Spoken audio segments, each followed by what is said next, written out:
పేరు జున్నూరి జె శ్రీనివాస్. నేను ఒక మిడిల్ క్లాస్ ఫ్యామిలీ నుంచి వచ్చినాను.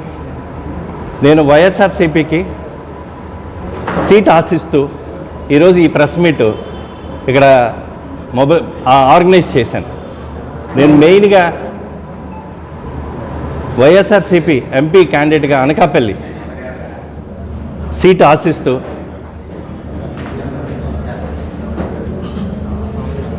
ఈ ప్రెస్ మీట్ ఆర్గనైజ్ చేయడం జరిగింది. రేపు మధ్యాహ్నం 3 గంటల వరకు టైం ఉంది. సో ఈ మీడియా ద్వారా అధిష్టానానికి నేను రిక్వెస్ట్ చేస్తూ నాకు ఒక అవకాశం ఇస్తే ఖచ్చితంగా ఈ పార్లమెంటు అనకాపల్లి పార్లమెంటు నాతో పాటు 7 ఎమ్మెల్యేలు గెలిపిస్తాను. నేను వైజాగ్కి చెందినవాడిని. ఇక్కడ లోకల్గా మా ఫాదరు 5 రూపాయల డాక్టర్ జున్నూరి జానకిరామయ్య గారు అబ్బాయిని నేను. ఆయన గొడవన్ డాక్టర్ గారు అని కూడా అంటారు. సో నేను లోకల్ నాన్ లోకల్ కాదు. నాకు ఎవరైనా ప్రతినిధులు ఎవరైనా ఒకటే, మోటుకో నాకు మాత్రం రెడీగా ఉన్నాను. నాకు అవకాశం ఇస్తే చాలు. నేను గతంలో కూడా చాలా సేవా కార్యక్రమాలు చేశాను. కోవిడ్లో ఎస్పెషల్లీ చాలా వరకు ఇక్కడ ట్యాబ్లెట్లు ఫ్రీగా పంచిపెట్టాను. చాలామందికి మెడికల్ ట్రీట్మెంట్లు చేయించాను. చాలామందికి మెడికల్ బిల్స్ కట్టలేక బాడీస్ వదిలేస్తే వాళ్ళ గురించి ఫైట్ చేశాను. ఇవన్నీ కూడా చేశాను. ఇవన్నీ నేను పొలిటికల్గా చేయలేదు, నేను ఒక సోషల్ ఇదిగా చేశాను. సో ఈరోజు మాత్రం నేను వైఎస్ఆర్సీపీ సీట్ ఆశిస్తూ మీ అందరికీ సెలవు తీసుకుంటున్నాను.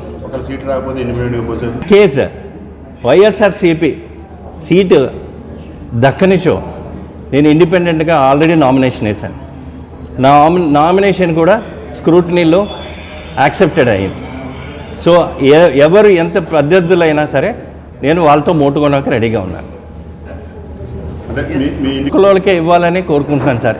ఇప్పుడు వరకు 1952 నుంచి ఇప్పుడు వరకు చూస్తే లోకల్ క్యాండిడేటే గెలిచారు, కానీ నాన్ లోకల్ ఎవరు గెలవలేదు అనకాపల్లిలో. మీకు తెలుసు ఆ విషయం.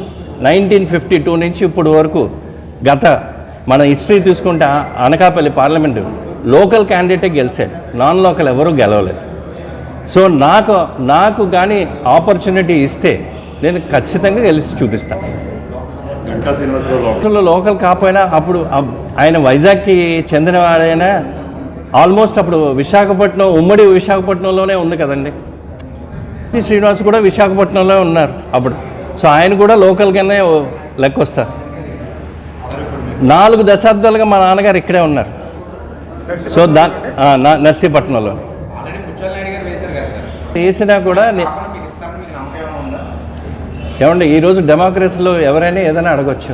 నేను అడుగుతున్నాను, నా ఒపీనియన్ నేను అడుగుతున్నాను. ఇస్తారా లేదా అనేది అధిష్టానం డిసైడ్ చేస్తారు. పెట్టాను ఆల్రెడీ జరుగుతుంది. ప్రాంత ప్రజల గురించి, సమస్యల గురించి మీరు ఏ రకంగా ఈ ప్రాంతాన్ని నేను ఈ ప్రాంతానికి చాలా సమస్యలు ఉన్నాయి. ఆ సమస్యలు సాల్వ్ చేయడానికే నేను ఈ బరిలో ఉన్నాను, క్యాండిడేట్ బరిలో. ఎందుకంటే మెయిన్గా చాలామందికి ఇక్కడ జాబ్స్ లేవు. ఓకే, చాలామంది చెప్తున్నారు ఫ్యాక్టరీలు వస్తే మేము వస్తే కొత్తగా. ఫ్యాక్టరీలు వస్తే ఎన్ని సంవత్సరాలు అవుతుంది? 4 years అవుతుంది ఒక ఫ్యాక్టరీ ఎస్టాబ్లిష్ చేయడానికి. ఆ టర్మే అయిపోతుంది. ఓకే, నేను కానీ నాకు ఆ అవకాశం ఇస్తే ఇక్కడ ఉన్న 720 ఫ్యాక్టరీలు ఉన్నాయి మన అనకాపల్లి పార్లమెంట్ కాన్స్టిట్యున్సీలో. 720లో మండలానికి 10 మంది చొప్పున నేను జాబ్ ఇప్పిస్తానని హామీ ఇస్తున్నాను, భరోసా ఇస్తున్నాను. ప్రాధాన్యం ముందు మన పార్లమెంట్ కాన్స్టిట్యున్సీకే మనం ప్రాధాన్యత ఇస్తాను. ఎందుకంటే చాలామంది ఇక్కడి నుంచి హైదరాబాదు ఇక్కడికి మైగ్రేట్ అవుతున్నారు. మనం ఆ సమస్యని సాల్వ్ చేస్తే దానికన్నా పెద్ద విక్టరీ ఏమీ లేదు. ఓకే, అలాగే రోడ్లు కూడా చాలా అధ్వానంగా ఉన్నాయి. ఆ రోడ్లు కూడా మంచి డెవలప్మెంట్ చేయాలని నేను కోరుకుంటున్నాను.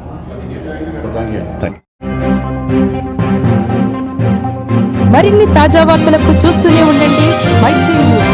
ప్రతి క్షణం ప్రజల కోసం. Please subscribe.